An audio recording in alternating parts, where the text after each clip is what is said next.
نحمده ونصلي ونسلم على رسوله الكريم اما بعد فاعوذ بالله من الشيطان الرجيم بسم الله الرحمن الرحيم افمن شرح الله صدره للاسلام فهو على نور من ربه. معزز محترم سامعین ذوالوقار، حاضرین گرامی قدر، آج ہماری بزم میں موضوع تھا اعلیٰ حضرت کی شاعری. جن طلبہ کرام کو آج موقع ملا بہت اچھا بیان کیا، اچھی تیاری کر کے آئے. ابھی بھی کچھ طلبہ باقی ہیں، ہم ان سے بھی انشاءاللہ تقاریر سنیں گے. تو انشاءاللہ جیسے جیسے وقت ملے گا کچھ گفتگو میں آپ کے سامنے کرنا چاہتا ہوں صرف اعلیٰ حضرت کی شاعری کے حوالے سے، تاکہ آپ کو پتہ چلے کہ اعلیٰ حضرت نے کن کن موضوعات پر شاعری کی. اس کو جاننے سے پہلے یہ بات ذہن میں رکھیے گا کہ اعلیٰ حضرت کی جو شاعری کی کتاب ہے اس کا نام ہے حدائق بخشش. اور میرا یہ ماننا ہے کہ جس کے گھر میں حدائق بخشش ہو، یوں سمجھ لیں کہ اس کے گھر میں صحاح ستہ بھی موجود ہے، احادیث کی کتابیں بھی موجود ہیں، اس کے پاس ترجمہ قرآن بھی موجود ہے. کیونکہ اعلیٰ حضرت کی شاعری کسی نہ کسی قرآنی آیت کا یا تو مفہوم ہے یا کسی نہ کسی حدیث کا مفہوم ہے. اعلیٰ حضرت نے پیارے آقا کے جتنے بھی اوصاف بیان کیے وہ یقیناً قرآن اور حدیث کے عین مطابق بیان کیے. تو لہذا اعلیٰ حضرت کی حدائق بخشش آپ لوگوں کے گھر میں ہونا ضروری ہے. آج کل تو اور زیادہ آسان ہو گیا ہے، آپ اس کو اپنے موبائل میں ڈاؤن لوڈ بھی کر سکتے ہیں. اعلیٰ حضرت نے پیارے آقا کے شان میں بہت سارے اشعار کہے، میں بھی ان کی کچھ وضاحت بھی کروں گا. پہلے کچھ اشعار سماعت فرما لیں. جب پیارے آقا کے حسن و جمال کا ذکر ہوا کہ پیارے آقا کا حسن و جمال بیان کرنا ہے، تو اعلیٰ حضرت نے بہت پیارا شعر کہا کہ تیرے خلق کو حق نے عظیم کیا، تیری خلق کو حق نے جمیل کیا، کوئی تجھ سا ہوا ہے نہ ہوگا شہا، تیرے خالق حسن و ادا کی قسم. یعنی اللہ تبارک و تعالیٰ نے آپ کو آپ کی مرضی سے پیدا کیا اور بہت ہی پیارا پیدا فرمایا. ایک اور شعر میرے ایک فاضل دوست نے بھی پڑھا کہ تیرے تو وصف عیب تناہی سے ہے بری، حیراں ہوں میرے شاہا کیا کیا کہوں تجھے. تو اس کا میں تھوڑی سی وضاحت کر دوں. یہاں پر وصف پر وقف کرنا ضروری ہے. اکثر ناخوان حضرات وصف عیب کہہ دیتے ہیں، یہ پیارے آقا کی گستاخی ہے، شان نہیں ہے. تو وصف کو الگ کرنا ہے. تو اس کا مطلب یہ پیارے اعلیٰ حضرت فرماتے ہیں کہ یا رسول اللہ صلی اللہ علیہ وسلم، اگر میں آپ کے اوصاف بیان کروں اور بیان کرتے کرتے کرتے کرتے اگر میں یہ کہہ دوں کہ یا رسول اللہ آپ کے وصف ختم ہو گئے، مثال کے طور پر اگر میں ان میں سے کسی کو بلاؤں تو بلانے کے لیے میں یہاں نقابت کرتے ہوئے کہتا ہوں تشریف لاتے ہیں الحافظ، القاری، العالم، الفاضل، المقری، بس 5-6 اور کہہ لوں گا بس، تو اوصاف کسی نہ کسی جگہ جا کے ڈگریاں ختم ہو جاتی ہیں. تو اعلیٰ حضرت فرماتے ہیں کہ یا رسول اللہ آپ کے اوصاف بیان کرتے کرتے اگر میں یہ کہوں نا کہ ختم ہو گئے، تو آپ فرماتے ہیں کہ یہ بھی عیب ہے، کہ عیب تناہی سے ہیں بری، کہ وہ ختم ہونے والے نہیں ہیں. تو اس موقع پر نا ہمارے استاذ گرامی مولانا عبدالستار صاحب سعیدی دامت برکاتہم القدسیہ، وہ پیارے آقا کی شان بیان کرتے کرتے یہ شعر پڑھتے ہیں اور پھر اس کے بعد وہ کہتے ہیں کہ میں پچھلے 35 منٹ سے گفتگو کر رہا ہوں اور ابھی میں پیارے آقا کی تعریف سے سیر نہیں ہوا. اگر میں 45 سال بھی بیان کرتا رہوں تو پھر بھی مجھے یہی کہنا پڑے گا کہ اوصاف ختم نہیں ہوئے. تو میں اپنی شکست تسلیم کرتا ہوں اور یہیں تقریر کو ختم کرتا ہوں. تو یہ ان کا ایک اپنا اسٹائل ہے. تو یہ شعر ہے. پھر پیارے آقا کے حسن کا تذکرہ، خوبصورتی کا تذکرہ. اعلیٰ حضرت فرماتے ہیں حسن تیرا سا نہ دیکھا نہ سنا، کہتے ہیں اگلے زمانے والے، حسن بے داغ کے صدقے جاؤں یوں دمکتے ہیں دمکنے والے. سبحان اللہ کی آواز نہیں آ رہی، بہت شکریہ. اور پیارے آقا کے حسن کی مثال ایک شعر میں یوں دیتے ہیں. یہ شعر 1 نہیں 2 نہیں 4 مختلف زبانوں میں پیارے آقا کی شان بیان کرتا ہے. ارشاد فرماتے ہیں لم یاتی، اب یہ صیغے آپ خود ہی حل کر لیجئے گا. لم یاتی نذیرک فی نظر مثل تو نشد پیدا جانا، جگ راج کو تاج تورے سر سو ہے تجھ کو شہے دو سرا جانا. اب اس میں 4 مختلف زبانیں استعمال ہوئی اور پوری نعت ہے یہ. ایک اور جگہ پیارے آقا کے حسن کا تذکرہ یوں کرتے ہیں وہ کمال حسن حضور ہے کہ گمان نقص جہاں نہیں. یہاں پر بھی نقص جہاں نہیں کہنا، وہ کہ گمان نقص جہاں نہیں، یہی پھول خار سے دور ہے، یہی شمع ہے کہ دھواں نہیں۔ یہاں تمثیل پیش کی کہ جب کوئی پھول توڑتا ہے نا تو کانٹوں سے بچ کر توڑتا ہے، کیونکہ پھول کے ساتھ کانٹے ہوتے ہیں، اور جب کوئی دیا جلاتا ہے روشنی کے لیے تو اس کے ساتھ دھواں فری میں ملتا ہے، یعنی ایک اچھی چیز لو تو ایک بری چیز ساتھ ملتی ہے۔ تو اعلیٰ حضرت فرماتے ہیں کہ آپ کا وہ حسن ہے کہ اس میں کوئی نقصان کا گمان بھی نہیں ہے، آپ ایسے پھول ہیں کہ آپ کے ساتھ کوئی کانٹا نہیں، اور آپ ایسے شمع ہیں کہ آپ کے ساتھ کوئی دھواں بھی نہیں ہے۔ کاٹ تو لائن ہے۔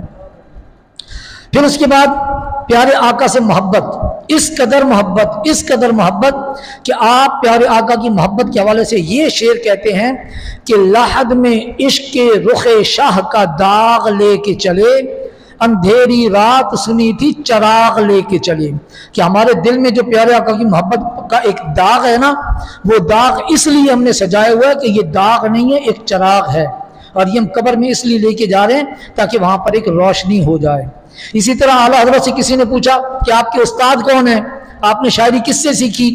تو آپ نے فرمایا رہبر کو رہے نعت میں گر حاجت ہو، رہبر کی رہے نعت میں گر حاجت ہو، نقش قدم حضرت حسان بس ہے، کہ میرا استاد کون؟ حضرت حسان ہے۔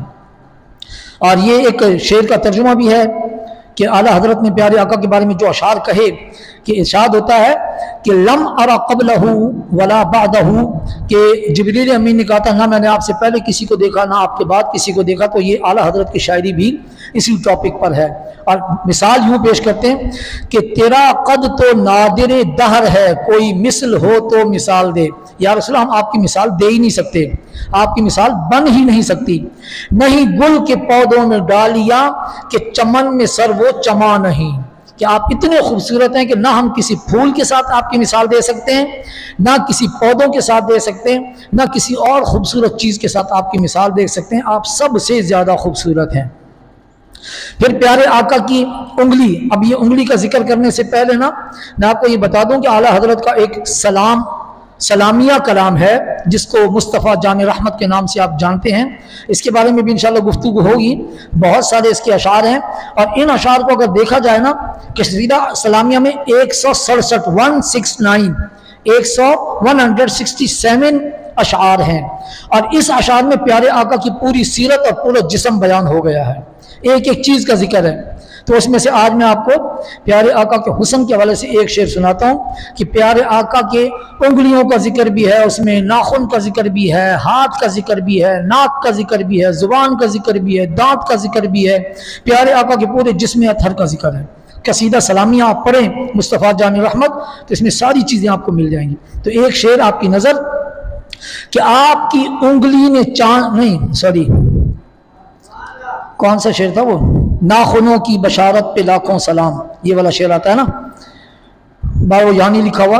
تو اعلیٰ حضرت نے ناخن کا ذکر یوں کیا۔ اب جب ناخن کا ذکر کیا تو ناخن آپ نے کبھی کاٹا ہوگا نیل کٹر سے تو اس کی شکل جیسی بنتی ہے نا، تو اعلیٰ حضرت فرماتے ہیں کہ عید مشکل کشائی کے چمکے ہلال، عید مشکل کشائی کے چمکے ہلال، ناخنوں کی بشارت پہ لاکھوں سلام، کہ آپ کے ناخن کٹ کے چاند کی طرح ہو گئے، ہمارے لیے تو یہ عید کا چاند ہے، اور وہ بھی ایسی عید جو ہمارے لیے مشکل کشا ہے۔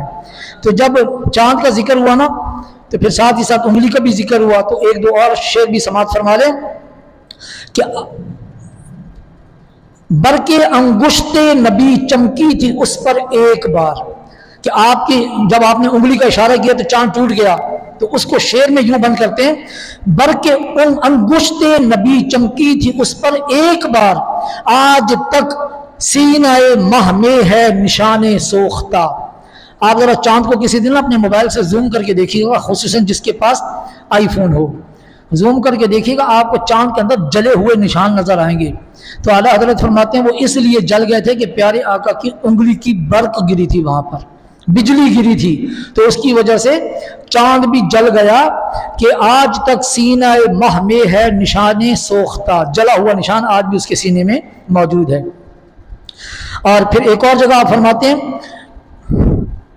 کہ چاند کو ہم خوبصورت کیسے کہہ سکتے ہیں؟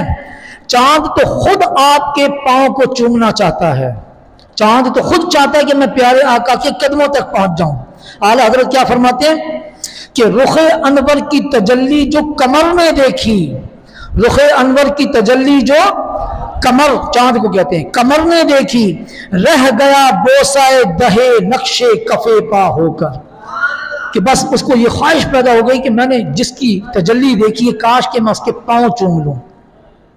بلکہ آپ فرماتے ہیں کہ آپ کے ناخن جو ہیں وہ خود ایک چاند ہے، اس کا شعر میں آپ کو سنا چکا ہوں۔ ایک اور جگہ آپ فرماتے ہیں کہ اصل چاند وہ نہیں ہے، اصل چاند تو پیارے آقا ہے۔ فرمایا ماہ مدینہ اپنی تجلی عطا کرے، ماہ مدینہ، ماہ بھی چاند کو کہتے ہیں فارسی میں، ماہ مدینہ اپنی تجلی عطا کرے، یہ ڈھلتی چاندنی تو پہر دو پہر کی ہے۔ اگر چاند خوبصورت ہے بھی صحیح تو آدھے ایک گھنٹے میں ہٹ جائے گا، ہمیں تو یا رسول اللہ وہ چاند چاہیے جو مدینہ سے چمکتا ہے، جس کی تجلی کبھی بھی ختم نہیں ہوگی۔